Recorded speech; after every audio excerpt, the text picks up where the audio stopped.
that we were playing a sweaty bar in North Miami Beach, and he was always getting chills because either the fan is running or the air conditioner, and then he's eating Siltis ice cream. I don't know if you even know what Silt is. It's not even ice cream. They just call it ice cream. It was more like taffy or something, or what? Frozen sugar thing. Yeah, frozen sugar basically. And he would like eat that between sets to coat his throat. So he always talked like that, and he sang like that. Really? Yeah, but I know that his voice was not originally like that. Right. But he turned into that. Yeah. And we were playing like 5-6 sets a night. Right.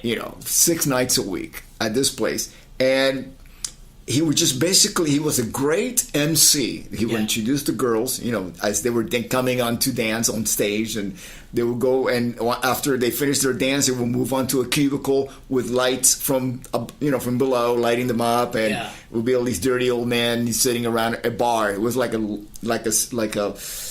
a horseshoe shaped bar with knockers. Knockers are these little sticks with little balls at the end. Then instead of clapping, because they were too drunk to clap, so it's like. It's just, all these knockers, That's going awesome. on when they finish the dance, right? And then break out the next girl. We got Marianne coming on. Right. He would say that, and then he would just sing one note. Mustang Sally. That's the way he sang. No melody, because he couldn't only hear one note. But he was loved by everybody, and I am certain that he was an incredible talent that. Unfortunately, he was not able to display that while we were doing the gig. So, when we started out, we had options. We had options around the beach to play different clubs, and we started getting better gigs and moving around and stuff like that. And, by the time that I actually started recording with, I did the live recording with Ozzy in 81, and then 82 with Speak of the Devil, and then I was doing the Mental Health record. By that time, I had under my belt about 10, 12 years of playing bars. Right. The second half of it, I was actually playing bars in Hollywood, with Quiet Riot. We were doing a lot of original material, which was really good. If you went to Hollywood to showcase your band, you better be playing original material, otherwise you were not going to be hired. Right. It was like Orange County and outside of the Hollywood area that you could actually make a living playing covers. Right. Right. In the Bay Area, it was very diverse. There was we had punk rock, funk, all kinds of different styles of music going, and sometimes the bills. You play those bills where they put like an Irish folk band, a punk band, a funk band, all in one bill, and it was such a strange. That's how that era was. It was very diverse. The music. And that era would be late '80s, early '90s. You think that's a carryover from the Fillmore, which used to do the same thing, Bill Graham's billing? Yes, absolutely. Plus, by that time, there was such a diverse music palette to choose from. I mean, by then, you know what I mean. And you had heavy metal, you had glam metal, you had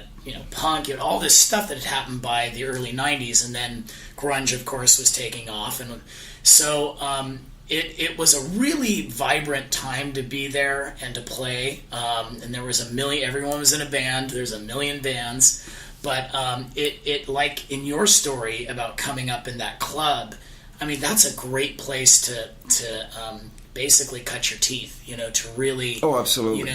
You probably learned a lot of what in those years, those very formative years. Very formative because, I was playing top 40 at the time. And top 40 meant you could play Abraham, Martin, and John, or Johnny Cash, or... Yeah. A boy named Sue, or Mustang Sally. Sure. With the Topless Tomboy Club gig, because it was more for dance oriented, so the girls could dance. Right. We stuck mostly to R&B, but R&B was very diverse. Back then, not only did you have Motown, you have Memphis. Right. You had some Chicago stuff, some New York R&B. Yeah. So it wasn't just one style, or nowadays what's really popular is to be in a tribute band. Yeah. which I think it just makes you. It doesn't give you enough tools to develop. Right. Right.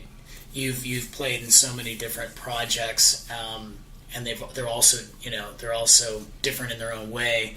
That it's probably shaped you as a player, being as diverse as you are. What do you think helped you the most to actually get discovered?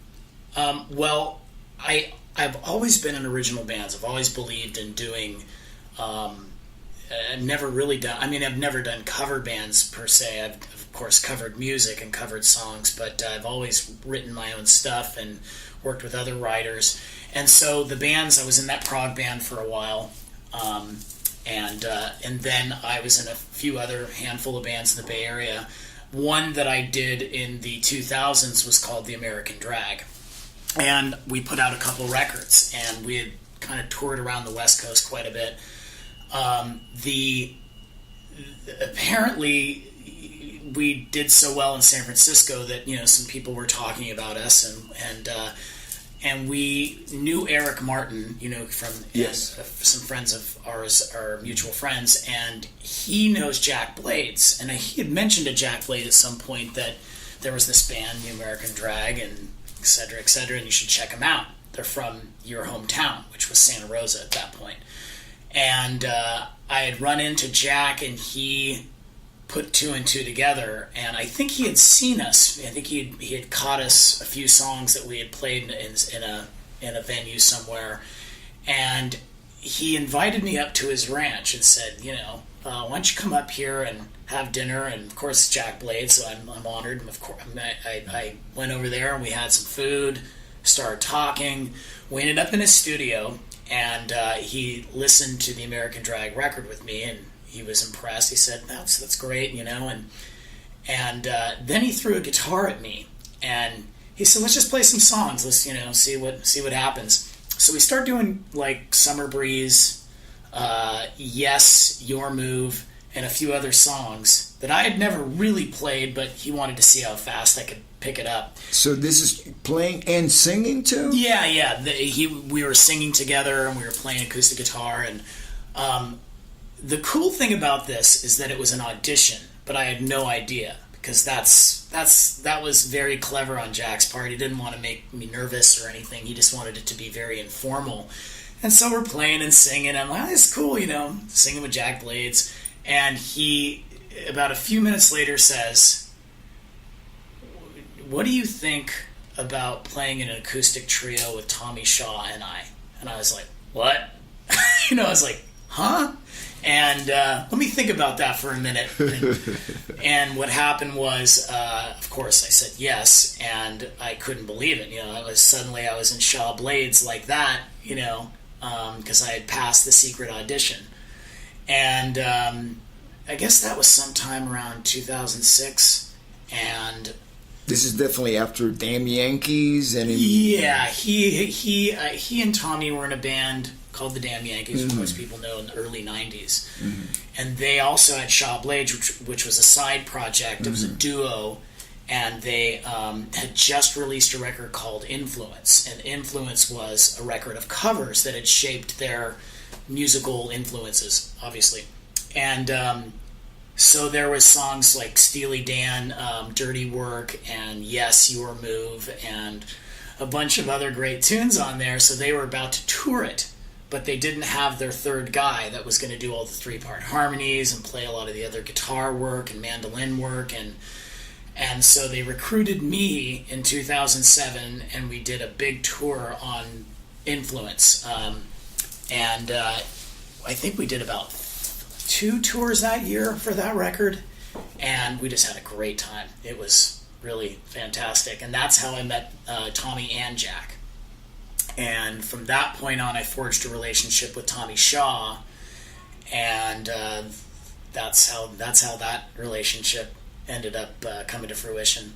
So, and also, I've watched the video of the orchestra the orchestra. Oh, the CYO, Tommy Shaw and Contemporary Youth Orchestra. Yeah. What does CYO stand for? Contemporary Youth Orchestra. I saw the video of that. I believe it was PBS or one of those. It was on Access TV. Access, that's what it was. That was a couple of years ago where Tommy wanted to do his solo work in front of a youth orchestra out of Cleveland, and he had done this before with Styx, and Liza Grossman was the conductor, and she's the one who urged him to do something of his solo material.